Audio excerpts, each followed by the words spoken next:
You know, there are some battles in life you choose, and then there are the ones that choose you, usually dragging you out of bed at 2 a.m. with a screeching sound that just changes you.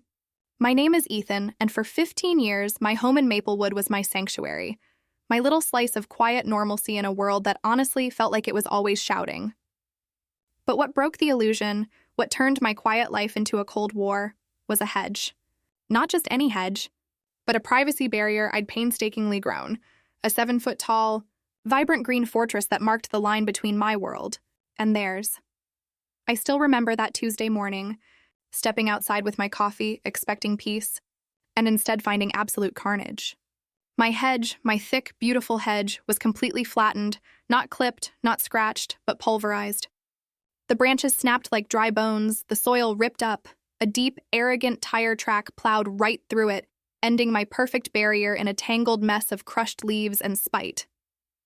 My first thought was maybe a teenager, maybe a clumsy delivery truck, but deep down, a cold knot was already forming in my gut, because this wasn't the first time. This was the third time in 2 weeks. It was personal. It was deliberate. I squatted down, the steam from my coffee suddenly feeling very distant, running my fingers over the tire tracks. A heavy vehicle, wide-set tires, an SUV, maybe a luxury truck. And then I saw it, nestled right in the broken twigs like a terrible little gift. A jagged, thumb-sized piece of black plastic. A headlight casing. Not just any plastic, mind you, this was a custom, reinforced polymer, the kind you find on the really expensive rides. And in Maplewood, there was only one person who drove that kind of arrogant black tank, and who had a grudge against a 7-foot hedge. Victoria Sterling. The HOA queen, Victoria, or Vicky the Vulture, as I'd mentally nicknamed her, had made it her life's mission to police the neighborhood's aesthetic, integrity. She'd tried to find me for my blue mailbox, for the length of my lawn gnome's beard, and most recently, for my hedge. She claimed it was non-compliant with the new community vision, whatever the hell that meant, but I knew the truth. That hedge wasn't just decoration. It was a visible, defiant line in the sand, separating my right to privacy from her need for control. And now she wasn't asking anymore. She was attacking. I spent the next few days in a strange state of hypervigilance, waking up early, staring out the window, convinced I could catch her. But Vicky was surgical. It only happened when I stepped inside for 5 minutes, when I went to the store, or when the trash truck was blocking my view. It was calculated. It was infuriating. My neighbor, sweet old Mrs. Delaney, just shook her head whenever I asked, whispering, "They come like ghosts, dear, quick and cruel. They don't want to be seen." My patience, already thin, was being shredded to ribbons. I'm not a fighter, I'm a mechanic. A man who fixes things, who values logic. But I also refuse to be bullied off my own land by a woman with too much time and money. Then, one rainy Thursday night, I came back from grabbing a late-night wrench from the garage. Just 2 damn minutes, and I heard it, the low, muscular growl of an engine. I froze on the porch, my eyes snapping to the road, and there it was, the unmistakable black luxury SUV creeping slowly past my house. And then the engine roared. Before I could even shout, it swerved, an aggressive, tight arc right off the asphalt, straight into the remnants of my hedge. Branches snapped.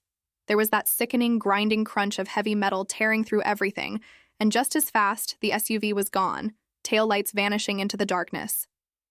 I stood there, my fists shaking, the rain plastering my shirt to my back. That was it. No more playing nice. Vicky the Vulture had just signed an expensive receipt, and she was about to learn what happens when you push a calm man too far. I didn't sleep. I sat in my garage staring at that piece of black plastic, the final, undeniable proof. By morning, the shattered remains of my hedge were still there, a symbol of their smug victory. I decided I wouldn't clean it up, not yet. Let them think I was beaten. Let them think they'd won. But that day I was preparing a reception. I spent the whole day working, not on the surface, but underneath. I dug deep into the soil where the tire tracks were heaviest, planting thick industrial rebar steel rods vertically, deep into concrete footings I'd hidden in the ground. I secured the remaining thick roots with heavy, reinforced steel spikes, and layered everything with concrete blocks I disguised with dirt and crushed leaves. On the surface, it still looked like a pulverized mess. Underneath, it was a hidden, jagged steel fortress designed to stop a tank. I went to bed early that night, not with frustration, but with a quiet, satisfying anticipation. I knew they would be back. That kind of entitlement never stops until it's forced to. And boy, were they back? It happened around 1:30 a.m. I was jolted awake. Not by a growl, but by the most glorious sound I have ever heard. A hard, tearing screech of metal, like fingernails down a blackboard, immediately followed by a bone-jarring, metallic crunch, and then a soft final thud. Silence. Then, a car door slamming and a string of muffled, furious cursing cutting through the quiet suburban night. I took my time getting out of bed, put on my bathrobe, and poured a cup of coffee. No need to rush. They weren't going anywhere. When I stepped onto my porch, the sight was pure cinematic satisfaction. The black luxury SUV was sitting half buried in the former Hedge line, the driver's side front fender and bumper completely accordioned inward, crumpled like a piece of tin foil. The front tire was ruptured, likely shredded by a steel spike, and there were deep, irreparable gouges running across the custom paint. Standing next to the wreck, clutching his wrist and absolutely seething, was Victoria's husband, Charles Sterling, the one who clearly did the dirty work. I sipped my coffee slowly, adjusting my glasses. Having some trouble there, Charles? He whipped around, his face white with fury and pain. What the hell did you do, Mackenzie? I kept my voice calm, almost sympathetic. Looks like you hit something, Charles. Maybe you should be more careful where you drive. That's my property line, you know. He was scrambling, his mind clearly racing, trying to figure out how to spin this, how to claim I'd committed a property violation, but he had nothing. He was caught. The damage was catastrophic, far worse than just a busted headlight. I just smiled faintly. This little war of theirs had just cost them tens of thousands of dollars, and I hadn't even started fighting yet. The next day, I made some calls. I had friends in the auto body business. Sure enough, a black reinforced luxury SUV had been towed in for emergency repairs by a very agitated Victoria Sterling. But the shop owner, a guy named Stan, casually mentioned something that changed the entire game. Victoria wasn't just a controlling HOA busybody. She had deep ties to major land developers, specifically a man named Marcus Thorne, who was quietly acquiring huge tracts of land for a new commercial park. And my small, quiet property? It was the final critical piece of the puzzle, a logistical bottleneck they needed gone. This wasn't about aesthetics. This was about forcing a sale. They wanted me out. Thorne didn't waste time after the crash. 2 days later, a man in a crisp suit and an expression of practiced corporate pity showed up at my door. He was smooth, practiced, and utterly cold. "Mr. Mackenzie," he smiled, a non-smile, the kind a shark gives before it snaps its jaws. "I'm here to offer you a way out of your current situation." He pulled out a piece of paper, a revised buyout offer. 4 times the current market value of your home. No strings attached. You walk away clean. I looked at the paper, then back at him. And if I say no? The smile didn't fade, but the warmth completely evaporated from his eyes. Then, Mr. Mackenzie, things get unpredictable. I crumpled the paper in my hand, tossing it onto the porch. Not interested. Tell Thorne he can park his unpredictable somewhere else. For the first time, his mask slipped. A flash of raw, nasty irritation crossed his face. "That's disappointing," he said, stepping back. "Sleep on it." He got into a sleek, unmarked black sedan and drove away. That night, I reinforced every lock, backed up every security camera, and knew one thing for certain: they were done playing games, and so was I. The hits started immediately. Bogus fines, a letter from the city citing my illegal landscaping, the hedge debris, and then a real escalation. My garage was broken into, my tools scattered, and right in the center of the mess, a brick with a note tied to it. Last chance. My blood ran cold, but my resolve hardened. They were trying to scare me into compliance. But they hadn't factored in one thing. I had been recording everything. Every interaction, every phone call, and I had crystal clear footage of Charles Sterling's SUV intentionally plowing into my property.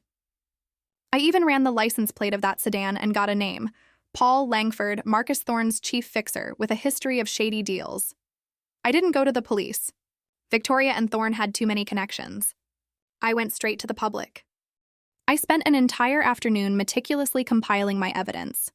Copies of forged HOA documents, financial transactions linking Victoria to Thorne's shell companies, aerial photos of illegal clearing they'd already started on land they didn't officially own yet, and finally, the video of the SUV attack, and the recorded threats. I uploaded everything and sent an anonymous, detailed tip to every major news outlet in the tri-state area. The moment the story hit, my phone exploded. Reporters, emails, city council suddenly demanding a review of recent zoning permits. And then, right on cue, Victoria Sterling showed up on my porch, phone glued to her ear, absolutely livid. I opened the door slowly. She was seething, her face mottled with rage and panic. "You have no idea what you've just done," she snapped, pushing inside. "You just made yourself a target. Do you think Thorne is going to let this slide?" I leaned against the doorframe, calm as a lake in summer. "See, that's the thing, Victoria. I don't think you have a choice anymore." She took a step closer, lowering her voice, hissing like a punctured tire. "You're going to regret this, Mackenzie. You'll be ruined." I didn't argue. I just slowly raised my phone, tapped the screen, and the small red light of my recording app blinked on. "Smile, Victoria," I said, my voice quiet, almost bored. "You're on record.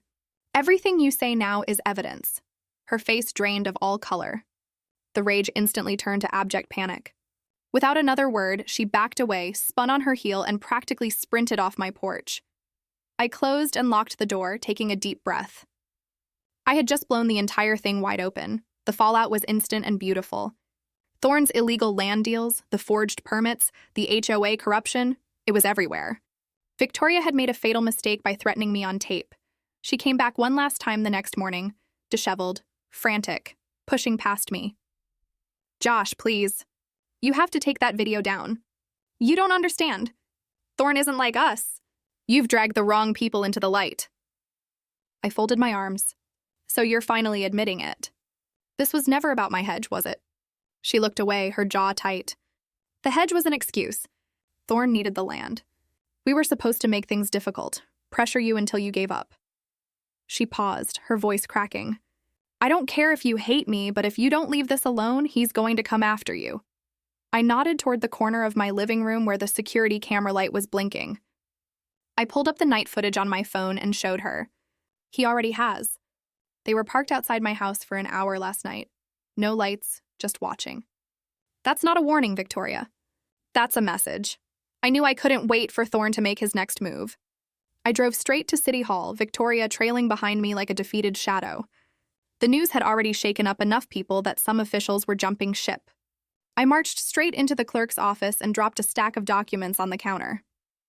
"I need to file a motion for an emergency hearing," I said. "Grounds? Fraud, illegal land seizure, and HOA corruption." Within hours, Thorne's entire operation started unraveling. City officials panicked, board members resigned overnight, and investigators swarmed their offices. By the next evening, I got the call. Marcus Thorne had been arrested. Not just for the fraud, but for bribery, falsifying documents, and orchestrating the harassment against me. Victoria sat across my kitchen table, staring at the news on her phone. "I can't believe it," she whispered. I thought he was untouchable." "They always think that." I leaned back, looking out the window at the empty space where my hedge once stood, until they get caught. The day after, the HOA was officially dissolved. The fines, the complaints, the arbitrary rules all vanished. Victoria was gone. I walked out to my yard. The hedge was gone, but for the first time in months, I didn't feel like I had lost anything. I would rebuild it. I would plant something new. But this time, it wouldn't just be a barrier. It would be a monument to not backing down. Victoria came up to the property line one last time, a pathetic figure. "You really won, Ethan," I smirked. "I never had a choice." She glanced at the empty spot. "I guess you're staying." "Damn right I am," I said, turning back toward my house. The war was over, and my home was finally, truly, mine again. It started with a hedge and a car crash, but it ended with me reclaiming my life from the greedy and the entitled. Call to action. So what do you think? Was my revenge, the destruction of Charles Sterling's $80,000 SUV with a few strategically placed steel rods, justifiable, or did I go too far? When an HOA or a powerful developer pushes you, are you obligated to be the bigger person, or do you have the right to fight back with every tool at your disposal? Drop a comment below, tell me what you would have done, and make sure you like and subscribe for more stories where the little guy finally gets the last laugh.